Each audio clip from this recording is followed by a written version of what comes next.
YS Jagan అలాగే YS Sharmila తల్లిగారు అలాగే వైఎస్ రాజశేఖర్ రెడ్డి గారి సతీమణి వైఎస్ విజయమ్మ గారిని ఈరోజు టీడీపీ పార్టీ నేత జేసీ ప్రభాకర్ రెడ్డి కలవటం జరిగింది.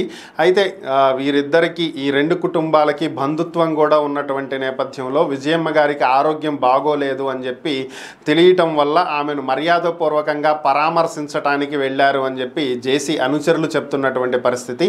అయితే జేసీ ప్రభాకర్ రెడ్డి మాత్రం దీని గురించి ఎటువంటి స్పందన ఇవ్వలేదు. అసలు ఏ కారణం చేత కలిశారు, ఏం మాట్లాడారు, ఏంటి అనేటువంటి అంశాలు అయితే ఆయన ఎక్కడా కూడా బయటకు చెప్పలేదు. అలాగే విజయమ్మ గారు కూడా దీని మీద ఏమీ మాట్లాడలేదు. అయితే బయటకు వచ్చినటువంటి ఫోటోలను బట్టి ఇద్దరు కూడా మర్యాదపూర్వకంగా కలిశారని, సానుకూలంగానే చర్చించుకున్నారని మరి ఫోటోల్లో ఉన్నటువంటి హావభావాలను బట్టి ప్రజలు అర్థం చేసుకుంటున్నటువంటి పరిస్థితి. అయితే గతంలో జగన్ని అత్యంత ఎక్కువగా విమర్శించినటువంటి జేసీ ప్రభాకర్ రెడ్డి ఈరోజు ఆయన తల్లి విజయమ్మను కలవటం అనేదే ఒక పెద్ద చర్చనీయాంశంగా మారింది. మరి ఆమెను ఎందుకు కలిశారు ఏంటి అనేదైతే ఇప్పటి వరకు తెలియరాలేదు. ఎవరికి వీలైనట్లుగా వాళ్ళు ఊహించుకుంటున్నటువంటి పరిస్థితి.